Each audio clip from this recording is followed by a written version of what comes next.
Every single day, tens of thousands of personnel operate in some of the most hostile environments on the subcontinent to maintain absolute territorial integrity. These are the Central Armed Police Forces. It is a massive security umbrella, comprising 7 distinct forces, including the BSF securing the Pakistan and Bangladesh borders, the CRPF tackling internal left-wing extremism, and the CISF guarding critical infrastructure. Recently, the government introduced the CAPF General Administration Bill 2026 in the Rajya Sabha, packaging it as a much-needed push to modernize these specialized units. But the reaction on the ground contradicts that official narrative. While the government promises efficiency, veteran security officers are staging protests at Jantar Mantar, and political opposition has successfully forced the bill to be deferred. We need to look at the actual text of this legislation to determine whether it is a genuine administrative reform or a calculated maneuver to maintain a specific bureaucratic monopoly over India's security forces. The parliamentary deadlock currently centers on an unresolved friction, the gap between decades of tactical combat experience and the top-tier civil administrators fighting to retain command over them. The government designed the 2026 bill to function as an umbrella law. An umbrella law is a comprehensive legislative act designed to cover and regulate multiple distinct entities or sectors under a single unified framework. Minister of State for Home Affairs Nityanand Rai presented the official defense, stating that standardizing governance across all 7 forces will clear up the current maze of conflicting rules and significantly improve operational coordination. The administration also stressed that the bill requires absolutely zero additional expenditure from the Consolidated Fund of India, pitching it as a cost-free efficiency measure. Furthermore, the government explicitly claims that the legislation does not restrict judicial review or interfere with any existing rights granted by the courts.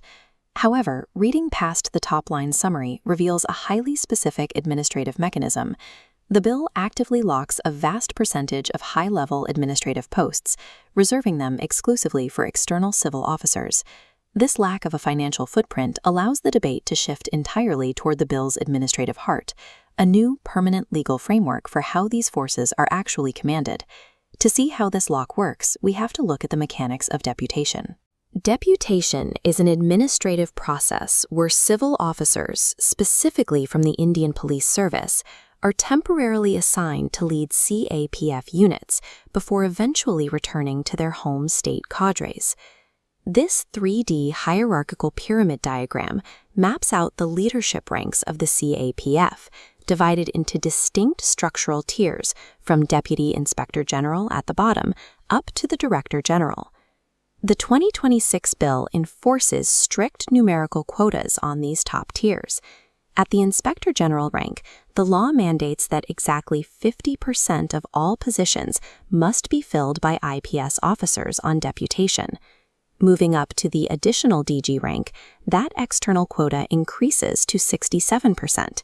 And at the absolute peak, the Special DG and DG ranks, 100% of the positions are reserved for deputation, leaving zero room for Indigenous Force commanders.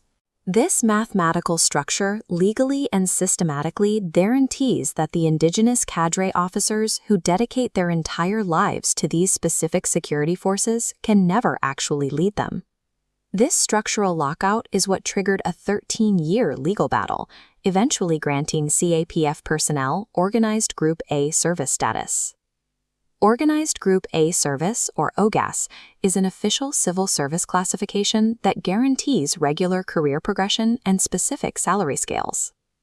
The conflict over this status culminated on May 23, 2025, when the Supreme Court issued a landmark ruling regarding the internal administrative structure of the forces. The court explicitly found that the top-heavy dominance of IPS officers was directly responsible for stunting the career growth of CAPF personnel and severely degrading force morale. To fix this, the court issued a strict, time-bound mandate.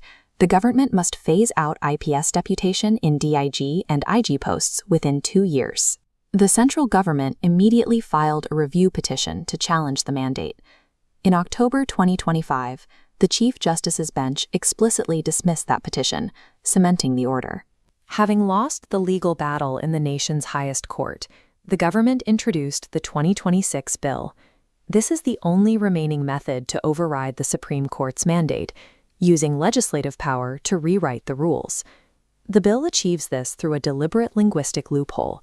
It adopts the court's phrase, phased reduction, but intentionally omits any definitive timeline for when that reduction actually has to happen. By removing the 2-year deadline, the legislation acts as an open-ended shield, legally neutralizing the Supreme Court's mandate without technically violating the letter of the law. Abstract administrative fights in New Delhi have severe consequences on the physical battleground, where these command structures dictate the daily survival of frontline combatants. While deputed IPS officers experience rapid, scheduled promotions, indigenous CAPF assistant commandants face systemic, years-long stagnation at the exact same rank. This dual-track horizontal timeline chart compares the ideal career progression of a security officer against the statistical reality they actually face on the ground. Under standard progression, an officer expects to reach deputy commandant in 4 years and achieve the rank of commandant in 14 years. The reality is drastically different. Take the real-world case of Assistant Commandant Ajay Malik, who suffered severe combat injuries and lost his leg in a Jharkhand IED blast during an anti-Naxal operation. Despite his extreme frontline sacrifices, Malik's career timeline shows an alarming statistical anomaly: 0 promotions across a 15-year tenure. This creates a chain reaction. When a single promotion is frozen at the commandant level, it traps all the inspectors, sub-inspectors, and constables waiting in the ranks directly below them. This stagnation is compounded by the failure to properly implement the non-functional financial upgrade. The NFFU is a government policy ensuring that if an IAS officer reaches a certain salary level, other equivalent Group A officers eventually receive that same pay grade, regardless of their actual rank. Because this upgrade isn't enforced for the specialized forces, administrative bottlenecks cascade down the ranks, transforming a localized command dispute into a force-wide crisis of morale and financial stability. The IPS lobby justifies this system by arguing that top-tier security leadership requires broad civil administration experience, superior coordination with local governments, and extensive legal knowledge of the criminal codes. And the historical record does show successes. IPS officers successfully built and led specialized units, like the anti-Naxal Greyhounds in Andhra Pradesh and the special task force that hunted Veerapan. The CAAPF counter-argument, however, points to the undeniable advantage of indigenous tactical integration. They argue that career-long jungle warfare and border defense experience easily outweighs the benefits of temporary deployments. They question the operational logic of placing an officer with 0 localized terrain experience in charge of specialized battalions deployed in highly volatile, high-casualty regions. This tactical debate is further complicated by how the 2026 bill was handled procedurally. Specifically, the legislation deliberately bypasses established regulations set by the DOPT. The Department of Personnel and Training is the central government agency responsible for creating and enforcing uniform personnel policies across all federal civil services. Beyond bypassing the DOPT, the bill faced intense parliamentary friction. It was not circulated 48 hours in advance as per standard norms, and the government actively refused opposition demands to send it to the Standing Committee for expert consultation. The legislative rush and the bypassing of established democratic procedures suggest that the bill prioritizes maintaining top-tier bureaucratic dominance over genuinely enhancing tactical proficiency on the ground. By stripping away strict timelines and securing top-level command quotas, the bill essentially legalizes the exact systemic stagnation the judiciary attempted to dismantle. We have to ask if this administrative restructuring honors the sacrifices made by the personnel operating on the absolute front lines. The data and the legal history are clear. Now it's up to you to weigh in.